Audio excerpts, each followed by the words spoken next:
G'day everyone and welcome to a Down Under Centre Migrating to Australia podcast. I'm Wes Zant and I'm joined by Greg Wilkes. Greg, welcome aboard, mate. Hey Wes, great to be here. Thanks for inviting us. No worries. I owed you a favour because I was a guest on your podcast. When was it? A week ago? Yeah, a week ago. Yeah, that'll be coming out soon. So that was awesome. So yeah, happy to repay the favour. And what are you? Just for our listeners, what are your podcasts about, mate?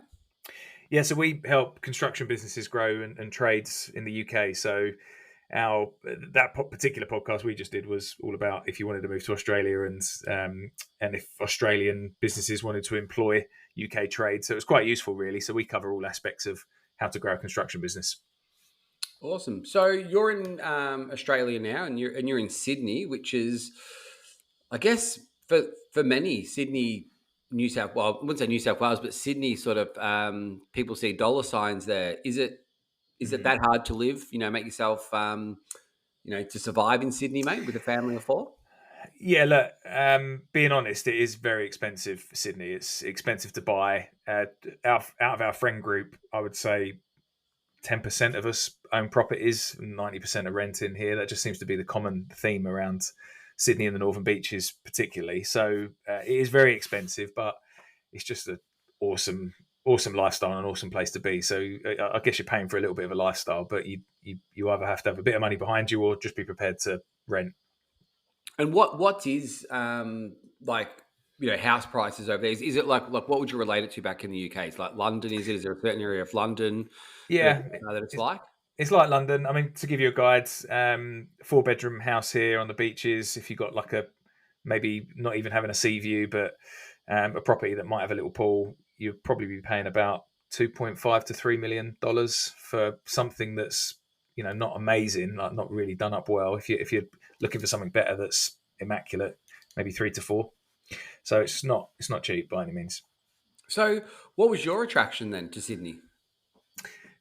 We visited the whole of Australia. We did a scouting visit 5 years before we moved out here and tried every city, literally all the way around. And we were only in Sydney for 5 days, but both of us, myself and my wife, we just absolutely loved it. Just loved the water and just the lifestyle. We like being close to the city. We wanted to be close to a city for the kids and their opportunities for work and stuff as they grow up. So yeah, just absolutely loved it here. Didn't really know anyone here. But 5 days sold us. That's amazing, isn't it? We never hear too many people actually talk about living and working in Sydney. It's like it's this big X where no one wants to go near because the cost of living and everything like that. But yeah, I've got heaps of mates out there and they absolutely love it. Heaps of young work and holiday backpackers out there too. They love Sydney.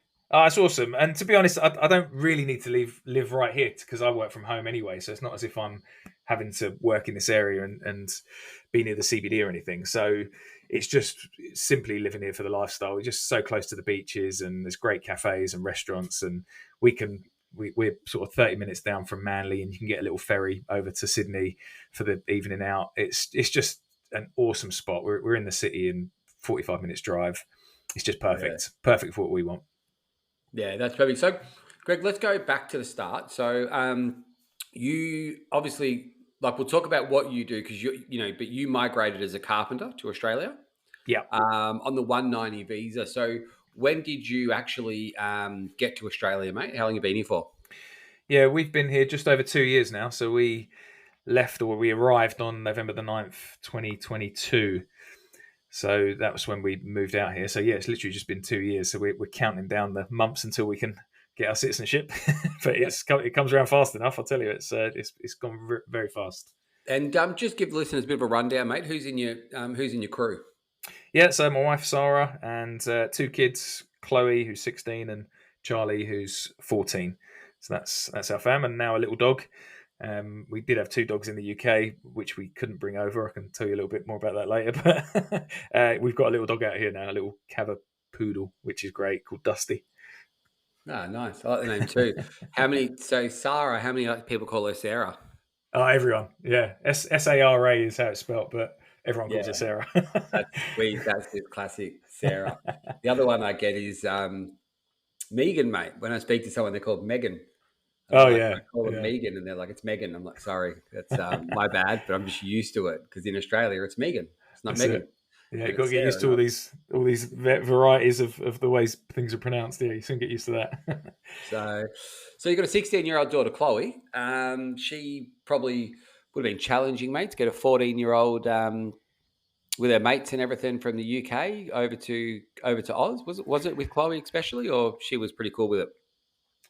If everyone bought into it, which was great, so that we were a little bit worried about that, and this was why we pushed going, because we've been talking about going to Oz for 10 years, and in many ways I wish we'd have actually made the move 10 years ago, because it would have been a lot easier and helped us settle a little bit more. But they got, I suppose when we were moving, Chloe was 14 and Charlie was 11 or 12, so that was maybe a little bit easier then. But we had to have the buy-in from everyone. All of us had to want to go, and that just made the whole move so much easier, because everyone was excited about it then. There was no one that was But fighting against it. but Greg, did you sell like how do you sell it? Like how do you sell it to someone? And then whereabouts in the UK are you actually from? Whereabouts? Yeah, so we were West London, so originally from Ruislip, and then we moved out to Oh sort my of god, I lived in Ruislip.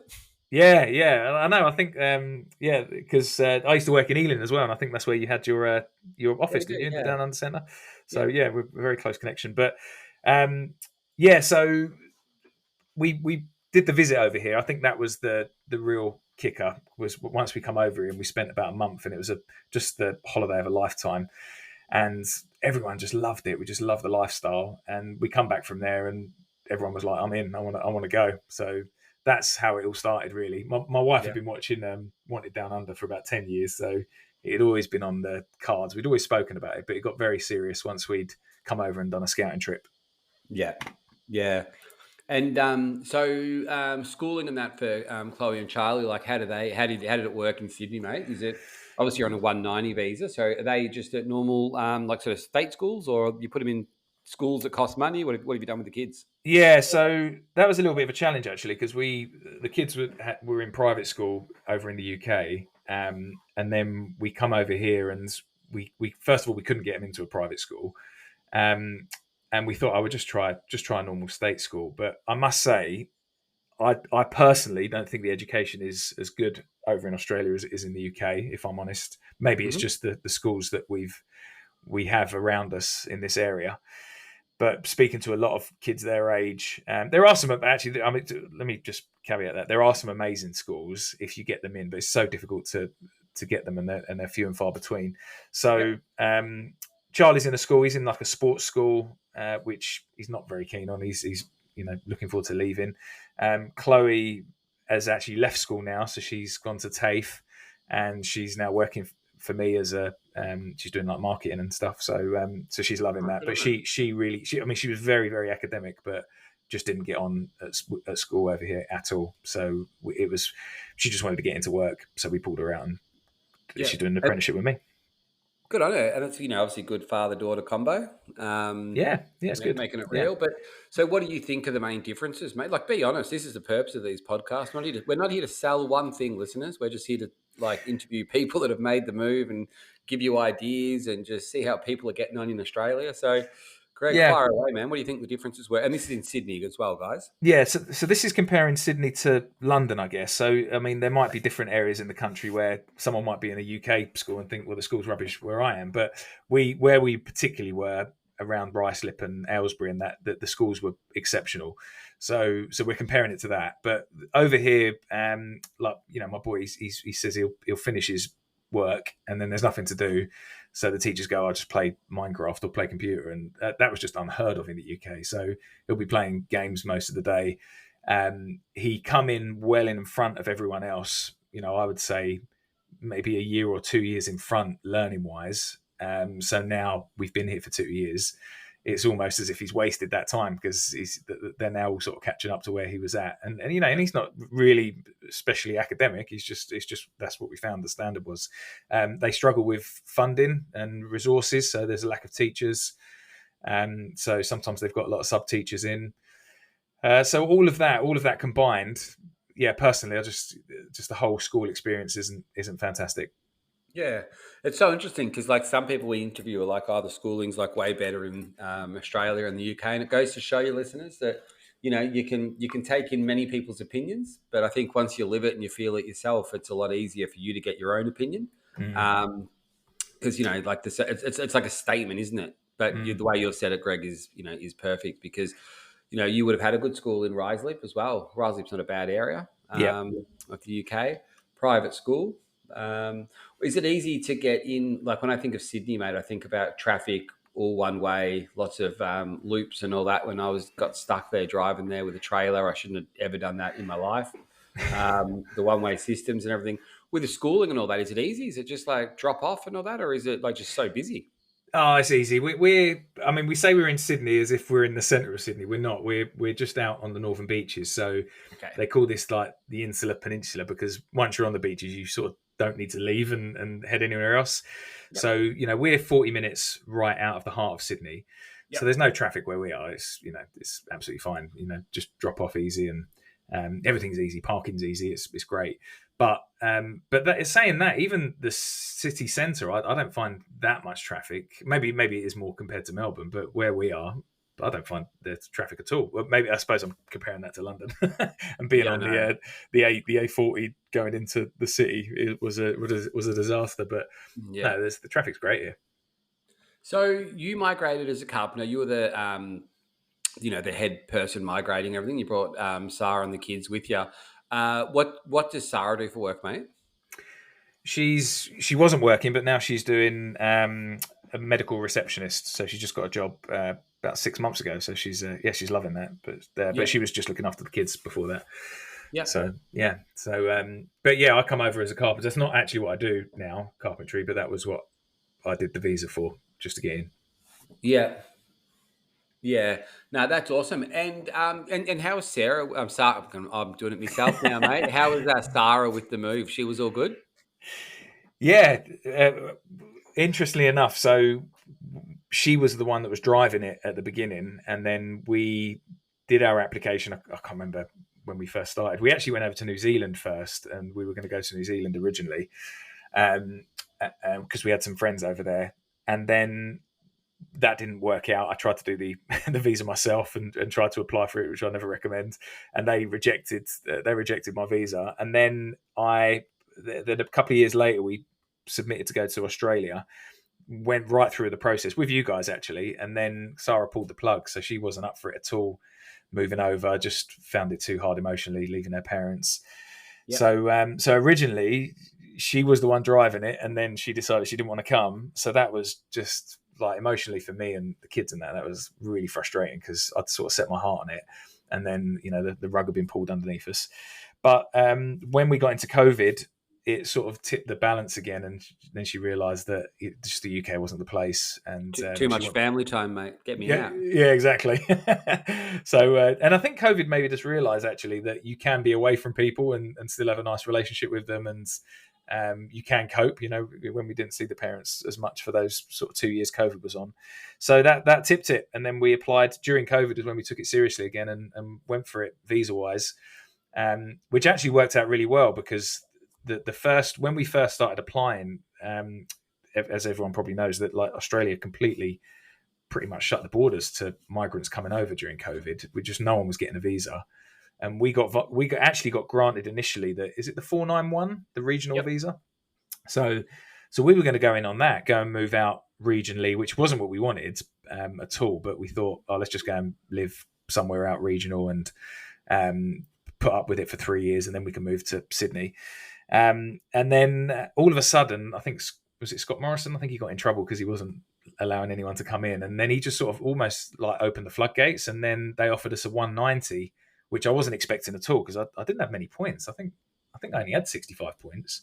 I was like pretty low. And I think Jen originally said to me that like no one's been granted a visa with 65 points for quite a while. And then I got it. Yeah, I got it on 65 points. So I was over the moon. So that's how it all sort of happened, and we got over it. She's awesome, Jen. She'll throw in as many EOIs as she can, mate. She was absolutely awesome. Try and land them, and then if you get, because the 190 obviously it changes everything. It's where you want to live, but it's permanent residency straight away. Yep. Sometimes it's worth holding out and fighting for. Obviously, again, listeners, everyone's different. If you might be in a bit of a hurry, you might opt for a 491. But yeah, that sounds. So we had to pay twice. we had to pay for both visas, so that was part of an expensive process. But I just thought, yeah, the 190 is a no-brainer, just for buying a Wow. property. So And you paid for the 491 and then you got an invite for a 190 and then yeah, we had to pull decided it. to ditch the 491. Wow. I would actually do the same Yeah, from what yeah. I know with migration and everything like that. And just to get that 190, I would. Well, to get permanent residency from the beginning and to live where we wanted, that was the ultimate thing. So, I mean, I can't remember the total cost in visas, what it cost us. Maybe, I don't know, you'd know better than me, Wes. Maybe we probably blew like 7-8 grand, maybe. I can't remember. About $8,000. Yeah. So, but that was worth it all day long to live where we wanted and have that freedom and just that security of having PR from day one was, it was a no-brainer for us. So, did you buy? Did you say you bought or you rent at the moment? we rented for a year just to see if we liked it and we were going to commit. So we did 1 year rental and that was great. We had an awesome property, and then we bought. We've just bought. So we've actually purchased we've owned for a year now. Okay, because you've made your money back more now because you would have had to pay the 491, had to pay tax and all that extra on it. Oh, exactly. Yeah, we couldn't have bought. We could have bought on the 491, but maybe in Sydney that would have been awful. I can't remember what the extra taxes, the stamp duty is. I think it's 7%, mate. So it'd have been a killer. Yeah. It's a no-brainer. If you're going to buy, you want to get the 190 ideally. Yeah, that's what I always say to clients. Because again, everyone's family dynamics are so differently. But if you've got young children and you want to, you're looking to buy a property and sell. If you're selling a property and you're buying a property, and you can hold out for a 190, and it's always on your occupation, guys. It's always on the state you're applying to. There's so many factors on it. You just can. But if it's great for you guys that you did take the punt, Greg, and get that 190 because saved a truckload of money. Oh, definitely. But interestingly enough, the 491, because when I was looking at they give it you postcodes. So we were looking at different postcodes that we could move into. Yep. And the regional postcodes for Sydney, it actually starts on the Central Coast, which a lot of my friends, a lot of friends live on the Central Coast that I know well. Yep. And it's not that far, to be honest. So if worst case and you couldn't get over here and you thought, I've got to move regional, you're not living in the back and beyond. I mean, you're still only an hour away from the centre of Sydney on the Central Coast. So it's not that bad. It's not where we wanted to be. I think some people, mate, they might think regional is when you see all the outback roads and you see one pub and all that sort of stuff. It's, the whole of WA's class as regional. The Sunny Coast, the Gold Coast class as regional. It's just not Sydney, Melbourne or Brisbane cities. That's right. That are there. But I really like the way they do that. I kind of like it. They trying to get skills and experienced people in certain areas, and they'll offer more points to make that happen. Yeah, being there for 3 years, it's a lot of points. It's an extra, it's 15 points towards a visa. So for people that are our age, mate, that are over 40, that helps. So when you got the visa granted, were you under 40 or just about to turn 40? No, I was over 40. I was 41. Wow. So you got the you must have got a good English score then. Yeah, I did. Yeah, got a really good English score. So I was quite fortunate with that. But I don't know if it glitched, but I think I got 100% actually without posting. In the PTE, did you get 90s, 90s? Yeah, that's right. That's exactly what I got. Yeah, I'm trying to think back now what it was. So it was I don't know whether it glitched, but it was great. I got the full score. So couldn't have got any better. So I was over the moon with that because it's a bit of a pressure with the English test because you haven't done tests for years, and then all of a sudden you're thrown in this room and you sort of hear everything on the Facebook group. Because I was banking on it being a good score because I think you get less, don't you, if you don't get such a good score? You get less points. You get 10 if you get less than 79. Yeah. Less than 79 in each section, you get 10 points. And more than 65, you get 10. If you get less than 65, mate, you got 0 points. But so there was a bit of pressure. There was pressure there because I thought because I was older, I needed that good score. So fortunately, I got it. That was great. No, that's awesome. And so I guess what position were you in the UK then? When you when you got the visa granted, have you already sold the house? What work were you doing and all that sort of stuff? Yeah, so when we knew we wanted to come over and we were considering it, we decided to sell our property. So we'd already committed anyway to not just for Australia, but just for a lifestyle change for us. We wanted to move out of Ruislip. So we sold the property in Ruislip, and I wanted to do some property developing as well, just to make some money. while I was waiting until we come to Australia. So we sold our property, and then I did some property development in the background with the money we had. So I was in a pretty good position, really, because I didn't really have any ties when we come over. I'd sold a lot of my developments. Oh, actually, I'd one property that I hadn't sold when we moved over. So we had a bit of cash. That was quite good. We weren't tied to a home, and so we just rented in the UK until we got the grants, and then got over here.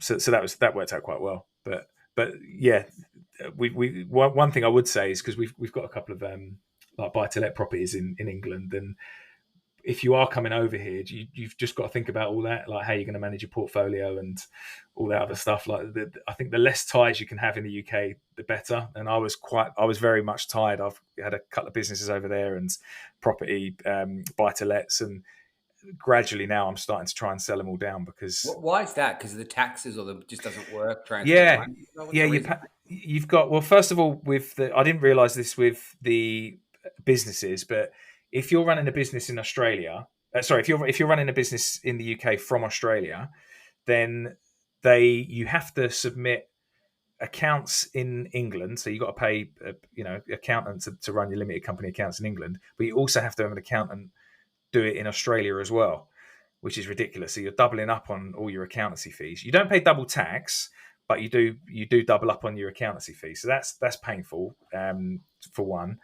And as for the buy-to-let properties, it's just aggro to run things abroad. So although I've got a load of contacts in the UK and people can do stuff, things just go wrong. Like I just had a tenant just went nuts on me and trashed the property and wouldn't pay rent for 3 months, and I just couldn't go over there to sort it out. Like it was just terrible. So so I might have just been unlucky there, but it's just a lot more difficult with the time zone changes, and you're trying to organise things and you're sorting things out at 10 o'clock, 11 o'clock at night. Just doesn't work. Greg, just going back to taxes and everything like that. So if you're earning in the UK and you bring that money over, you have to pay tax on that extra in Australia or not? If it's more than what you're earning, then you've got to pay that, correct? Yeah, so it gets a little bit complicated, but the most inefficient way of paying tax is through dividends in Australia. So if you're declaring dividend money in the UK, if you've got a limited company, and then you declare it in Australia, that's the most ineffective way of doing the taxes. So there are ways around it, and I got some specialist advice on this. But you can do what's called an arm's length management fee. Yeah. So what you do is you charge your UK limited company a management fee, and then bring it over. There's all different ways of doing it. So in the end, like to cut a long story short, I've just sold my businesses in the UK and wrapped them up because they weren't earning me enough money to make it viable to keep. It was a little bit painful. They were sort of like sideline businesses. So I would definitely get some specialist tax advice on that. And you need to get someone. Fortunately, I found someone in Australia who used to be a UK accountant, and now they're an Australian accountant. So they knew UK and Australia tax law really well, because you can get yourself in a real pickle if you don't get it right. Yeah, we just get that question a lot, mate. So I appreciate you spending a bit of time answering that one, because it's just something that we get flat out. I've got my business. Do I keep it? People work so hard, mate, moving to Australia is expensive. Yeah. It costs you money. So you've got to have money behind you. And usually people work really hard to get a business going, and they might want to sort of keep it rather than sell it. I hear that all the time. I've got a friend over here who done the same thing. He had a brilliant construction business in the UK and thought, that's okay, I've got someone to manage it, and I'll just come over here and just fly back every 6 months and organise things. And it was just a disaster. It just doesn't work. It's just very, very difficult to do. So I think if you can sell them, or unless you've got some unbelievable management in place, it's very, very hard to run both. Yeah. So like what's the value of saving all your business docs and everything like that? What's the value of that?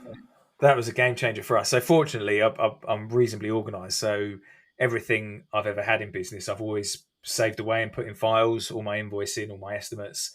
And that was such a game changer when we had to actually gather all the evidence. I think it was 8 years evidence I had to get, if I remember rightly. And I was pulling my hair out. Thought, how am I going to go back 8 years? But fortunately, we managed to find all the documents in like a Dropbox folder. We had it all the years going back, and you had to link an estimate that you provided to a client to the invoice and then I think maybe even the bank statement showing the payment made or something along those lines.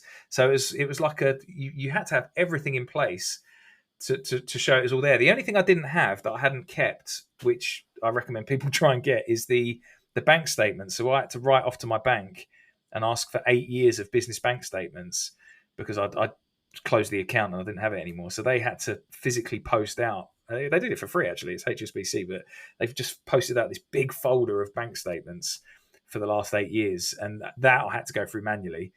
But yeah, I would just recommend everyone just have everything saved, all your digital records, as much as you can keep, really, because if you don't, it's just a really painful process. You know you're getting old, Greg, when you start saying all that stuff, mate. I think parents for years have been telling their kids, "Oh, you just save that, put it somewhere special. You know, you might need it later on." And you're like, "Whatever." Yeah, exactly. Move house from house to house, go travel the world, do whatever, come back, and you're like, "Chip, where's that document, Mum?" Oh, no, I can't stand paper. Yeah, I'm big on being completely paperless and going digital, but yeah, for some reason I didn't save my digital bank statements. I just presumed that I was always going to have that bank account, and obviously, once you move bank, you lose it all. So when you decided to buy, in the Northern Beaches and everything like that, was it hard finding a property to purchase? Yeah, for the one we wanted, it was, because obviously I'm a builder at heart and a property developer, so I'm looking for something that I can add value to. And we had a set criteria, so we wanted something that you could add a granny flat to. So one good thing out in Australia is that if you are purchasing a property and you've got a big enough plot, you can put like these 60 square meter granny flats on with pretty much without permission, really, and they'll accept them, and you can have like a 2-bedroom rental unit there, and you get just amazing returns. Like for me, I could build one for say I don't know, 70 to 100,000 Aussie dollars, and I'll get $800 a week rental from that property, which is just a game changer for helping pay the mortgage. So that's just a recommendation for anyone. If you're buying a property and you want to get a rental property, build a granny flat on your plot if you can. So we're currently just going through DA approval to get a load of work done on this property that I've bought, and part of that will be the granny flat. But yeah, so our criteria was we had to have a plot big enough for a granny flat. We wanted sea views if we could, just get a glimpse of the sea. We wanted a pool, and we wanted to do a upper. And yeah, so all of that combined made it really, really tough. We were looking for a year for a property. As soon as we started renting, we started looking, and we saw two, and one I was in Melbourne and missed out bidding on, and the second one we got. So yeah, that's cool. It was tough. Was it hard to get when you say start bidding on it? Were they auctions, or was it just going through the agent directly? Yeah, fortunately this was because we were so in with the agents and we were looking at so many. He actually showed us this before it went on market, which was great. We were actually quite lucky with this because they already had a tenant in there, and the tenant they didn't know when the tenant was going to leave. I think he was signed up for like 6 months or so. So they said, "Oh, we might have to have a long settlement on this," which suited us fine because we were in a lovely rental property, so we were happy with that. So they couldn't actually put it on the open market because they thought, who's going to... that was the other thing as well. The tenant could have left at any point. So how it worked was they said, you either got to stay with the tenant for 6 months, or if the tenant decides he's going to leave within a month, you've got to complete straight away. So no one was really in that position, but we were flexible because we were sitting on some cash. So yeah, fortunately that worked out well for us. So we didn't have to go through the pain of an auction, which I don't think I'd enjoy. Yeah, I've been watching that show, Greg. What's it called? That oh my gosh, where they build the houses, all the families coming on the block. I haven't seen that. No, I haven't seen that. No, I haven't seen the block. My wife watches it. Yeah. Anyway, that's pretty cool. And they do all these auctions and all that. Anyway, I recommend it, listeners, if you want a little Aussie show to see houses and the tradies at their work. It's all like, TV obviously focused, but it's called The Block. It's pretty good. Nice.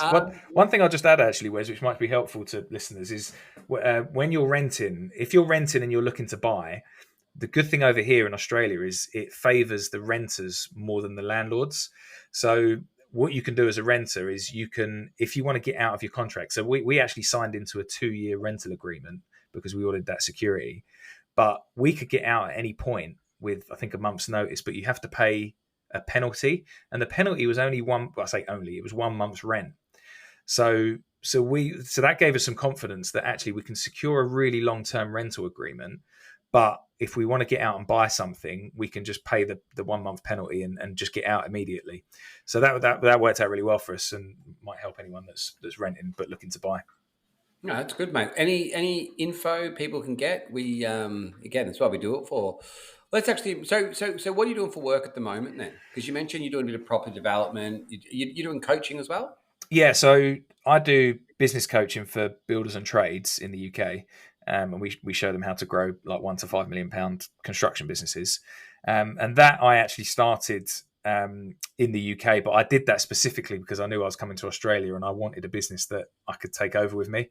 So I was building that up for a good year online while I was doing property development before I actually moved over. So the good thing is I built that up for a year, and then when I come over to Australia, it was just such an easy it was an easy transition. No one even knew I'd actually left. I didn't tell anyone at the beginning. Just kept doing the Zoom calls, and then I told everyone, and no one really cared. My clients, where I lived, as long as I was helping them grow their business. So so that worked out. That worked out pretty good. So now I do business coaching and still trying to do a bit of property development over here, looking for sites now.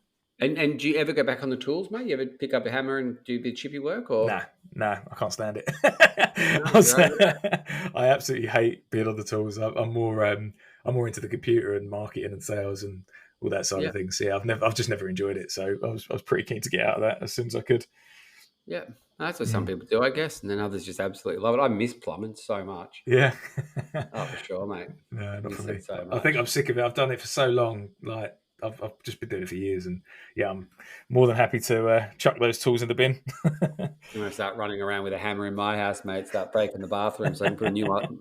So I can just do a new one up on the weekends. Yeah, cool. So, what about practical stuff around getting car and all that sort of stuff? How did you guys manage that? Any advice you want to give on that? Yeah, so when we first come over, we used a company called No Birds or something. Rental. It's like the cheapest rental we could find, car rental. It was like $40 a day, and we had that car for a while, and then we were trying to buy a new car. So when we come over here, because COVID, we were just coming off the back of COVID, you couldn't get cars for love nor money over here. Could just not get brand new cars, and the second-hand car market was crazy. I think it was the same in the UK as well. So we ordered a new car. It took a while to come, so we had a rental car for quite a while, and then we purchased two cars. But that I made a mistake actually, because I purchased two cars, and then I realised that everyone over here has utes, like they have these trucks, like 4x4 trucks, and then so I had a car, for a bit, and then I had to trade it in, and I just went with everyone else and bought myself a truck, because you just need it, like with the surfboards and stuff you're taking to the beach and all that. It's just such an outdoor lifestyle here. You need a ute. It's easy to throw it all in the back. Yeah, exactly. So I'd buy a ute straight away if anyone's coming over here. It's just more practical. Yeah. What about what about crime and all that in Sydney? Like, it's kind of like it sort of gets like the London sort of stigma, I guess. You sort of compare them a little bit. Is it, you guys safe and all that? Like, is it? Oh, mate, not a classic Melbourne guy now. Like, big bro, busy, but yeah. I think there are some rough spots in Sydney. I think like I've heard that Bankstown and places like that can be a little bit on the edgy side, but here on the Northern Beaches, you don't see anything. You could walk out with your door unlocked. It's ridiculously safe. The only thing you do get over here a lot is you get a lot of car crashes with kids. Like, I actually think the way they teach driving over here is much better than the UK, but there are tons of kids crashing. I don't know why. But what do you mean, kids? Well, like kids who have just passed their driving test, and gotcha. Maybe some lads who are just give it the big one in front of their friends or whatever, and then they just lose control and wrap around a tree. We just see it all the time, like literally a couple a week. I don't know why we see it, but maybe because I'm joined to all these community groups, you just see it constantly, cars overturned. I've never known anything like it, actually. But saying that, the driving here, like for kids, is brilliant. So my daughter, who's 16, she can now drive. So she has to do 120 hours of driving at 16 with us watching her in the passenger seat. And then the learners, right? Yeah, it gets their learners. And then when she's 17, she can take a test, and she's already got 120 hours under her belt. So she's already got loads of experience, and then she can, drive on her own. But they do cap it. I think you can't drive after, well, you can't have people in your car after 11. Like you can't have friends in your car, and they do some other caps, I think, when they're 17. But I actually think it's a much better system out here for teaching kids how to drive. So I don't know why they're wrapping them around trees all the time. It's strange because Sydney, like New South Wales, you can get your license when you're 17. Like Victoria, you've got to be 18. Ah, okay. I think they're the earliest state. They're like a year earlier than everyone else. Yeah. To get all your licenses and everything like that. Oh, my daughter's loving it. Driving at 16, it's like a lease of life for her. So she's desperate to get a car and start driving on her 17th birthday. She'll be driving straight away. No, mate, when you got mates and cousins and all that are coming over from New South Wales growing up, and they're like a year same age, they've got their license. They're pretty popular. I bet they are. Yeah, become pretty popular. They can drive. What about pros and cons, mate? Well, pros. There's so many pros. The weather here in Sydney is just awesome all the time. I say all the time. It's 80% of the time it's fantastic.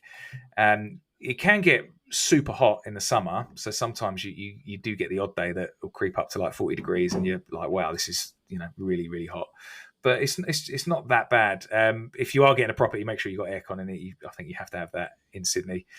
So the pros for me are that we've got probably some of the best beaches in the world right on our doorstep. Interestingly enough, in the UK, every year I wanted to go away to and have a beach holiday and just chill out. Whereas here, I just don't feel the need. I could do that every weekend if I wanted to and hit a beach. So, massive pros with the sun, the weather, the sea. The lifestyle is amazing. Like loads of coffee shops and great restaurants. I think Sydney City is unbelievable. Great city to not as good as London, but it's a great cool vibe city. It's incredible. Tons of pros. Just love the whole vibe here. I actually really like the people. I think the Aussies are awesome. I've probably got more friends here than, you're trying to build deeper friendships, that takes time, but I've got more mates here than I have in the UK because people can do more stuff. So over here, it's I can play golf when I want. I could pick up the phone and I could bring 8 to 10 people, and they would come. Like someone will come and have a game of golf with you, or you'll get a 4-ball pretty easy. Whereas in the UK, I just found everyone was working. All my mates were always busy all the time, so you didn't get that as much. And I've got loads of flexibility because I'm working UK hours, so I actually work in the evening, like sort of 6 till 9 o'clock at night. I've got the day free, so you sort of need mates that that are free during the day to come and do something with you. So so massive pluses there. I think that, and then going back to why I like Aussies, I think their humour is brilliant. Like they're very similar to the English humour. It's very easy to transition here. It's you don't feel the odd one out at all. So huge pros. There's probably more that I can't even list. Cons, I think I've already mentioned them. I don't think the schools are as good. I think the cost of living is higher than the UK. Personally, that's what I feel here in Sydney. I think it's a lot of pressure. There's, interesting enough, in Sydney where we are, there's a lot of suicide. The suicide rate is super super high, which at first I struggled to understand because I think why would the suicide rate be high when you're living in like probably one of the best places in the world? But I do wonder whether it's the pressure of living and the cost of living here. I think that might be tipping people over the edge. I don't know, but that's just a weird one that I don't get. Other cons, I would say, obviously what everyone's going to say, missing your family and friends, but we make sure we come back to the UK every year. I do it for work. I hold an event every year in the UK, so that gets me a tax deductible trip back to England anyway every year. There are cons not missing your family and friends, but we just bought this little thing on top of the TV. It's like a Meta Portal device or something. It sits on top of the TV and it's like a Zoom. You can have a Zoom call or a WhatsApp call, and they're just huge on the TV screen, and that makes it a lot better. So we have regular calls with the family. So I can't think of that many cons, to be honest, Wes. I would recommend it. I think it's amazing. Well, I think the car's flipping over, mate, and the large amounts of suicides are pretty bad, to be honest. Yeah, it is. I think it's an honest verdict of how perception, isn't it, mate? It's all about perception. And that's why we do these do these things. Do you like going back every year to the UK? Like, is it good to see your family and friends and all that? And Yeah. for work, you don't find it's too much every year? Have you done it every year so far?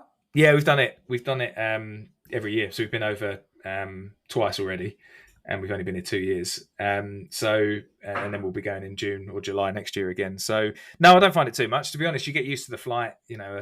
When do The you go flights. over? Like, is there certain months you go over? We normally go like June or July, and then get a bit of the UK summer. Yeah. Funny enough, actually, you do actually miss a bit of the winter. Weirdly, being here, like you miss the snow and the frost. And I'll tell you, this is another con. Their pubs are rubbish. Like they haven't got, like you just miss a British pub where you can go in. You've got a nice leather chair and a fire going on, and decent, like ales on tap and Guinness. Guinness is disgusting over here. It's awful. And I was a massive Guinness drinker. There's a couple of cons, but no, I do like going over to the UK. I don't miss the lifestyle in the UK, but there are certain bits like a nice roast dinner and nice walks, and the countryside's different in the UK. There's a lot that the UK's got to offer for sure. But so it's nice going back. Once a year, you just get your little fix, and that's enough, and then you're ready to come home. Would you ever consider moving back to the UK? No chance. No, I would. I just can't see why. I mean, the difficult thing is, obviously, we've got older parents now, so both of our parents, but my parents are in their 70s, Sarah's are hitting their 80s now. So you can never say never, I guess, because of that. Fortunately, we've got siblings over there that are doing stuff, but I just can't see how we could, because our kids are so settled here. They've got so many friends. They love life here. Our family's here now, and this is my life. So I just can't see us going back. I mean, maybe, fortunately, I'm in a good position work-wise where I can work anywhere in the world, so it doesn't matter. So I could go back for a few months and it wouldn't really affect anything. But actually to live back in the UK, no, it would be such a backward step now. I just couldn't do it. Yeah, it's crazy, isn't it? Like, I don't know, I'm the same. I really like over here. I think it's got so much trade. I think, like you say, what the kids adapt to as well. Yeah. Yeah. But you're quite interesting though, Wes, because you were from Australia, but then you lived in England for a while, didn't you? And then you come back again. So was that kids that brought you back over? No. I was gone for about 17 years from Melbourne. Yeah. And did a bit of travelled. I was in the UK for a bit. I actually really enjoyed the UK at the start, and then I don't know. I really enjoyed. It sounds really weird. I actually really enjoyed the Down Under Centre. I really enjoyed what we were building and helping people get there. But then as the boys got to a point where I sort of felt that the little house we had, like the playroom that they had, was you'd roll out a double bed. What do you call like a pull-out couch sofa thing? Yeah. You roll out one of them, and that was the size of their playroom. It had a TV on a shelf and all that sort of stuff. And I don't know, I sort of didn't want to deprive them of having a bit of a garden and running around with their mates and, on their bikes and doing that. That was my reason. And then I was but then when the pandemic hit as well, it was just felt useless, Greg. Can't do nothing when you run a migration company and Australia's closed. You sort of got all these people trying to, ask questions. So we didn't have the answers. So I think it was both. It was like definitely time. I really wanted to get out of the UK. Once the boys, we're older than two. I was like, let's start kicking the footy and doing things. And then, the pandemic was just the time. And I'm so grateful that we did at that point, because now it's led to us being able to find lots of work opportunities for the people in the UK, and I guess help grow the business too. But I miss the UK. I miss my wife's family a bit. I miss, I miss my mates in the UK. I miss the office. I miss my colleagues in the UK a lot. I really do. Like we're quite a tight group of people. It's good. But I think knowing you can always go back, like that was always on my father passed when I was in the UK, and I came home, but didn't make it by the time I got out of the off the plane. And you sort of have those challenges, but at the same time, I don't regret at all being away from him when he got sick, if that makes sense, Greg. Like it was sort of like it was fine because I achieved so much and did so much. I think if I had have stayed being a plumber in Melbourne, I probably would have stayed being a plumber in Melbourne.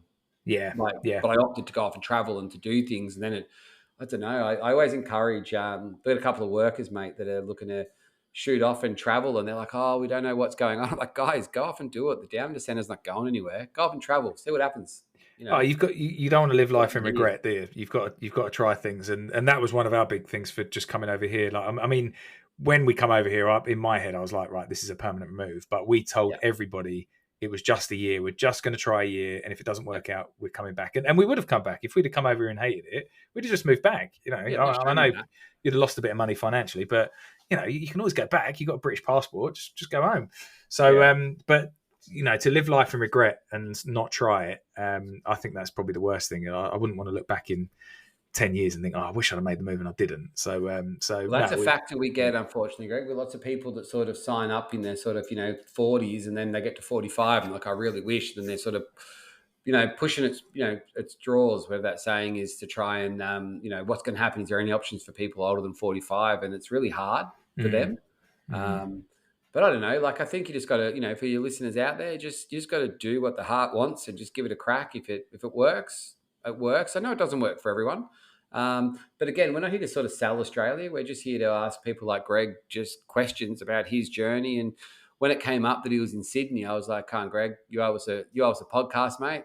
Do one for our listeners about your experience, because we don't have that many people that end up in Sydney, which is when most people think of Australia, the first thing they think about, mate, is Sydney."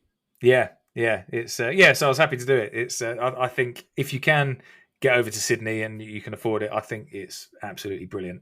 And it wasn't, funny enough, that wasn't the easy move for us, because we've got a load of friends in Melbourne, not far from you, Wes, just on the Mornington Peninsula, beautiful spot down in Melbourne there. And that would have been an easier move for us to go to Melbourne, but we just loved Sydney. We just loved the vibe of Sydney, and I'm glad we've done it, because we've sort of made our own way and made our own friends, and it was good. It was a good move for us.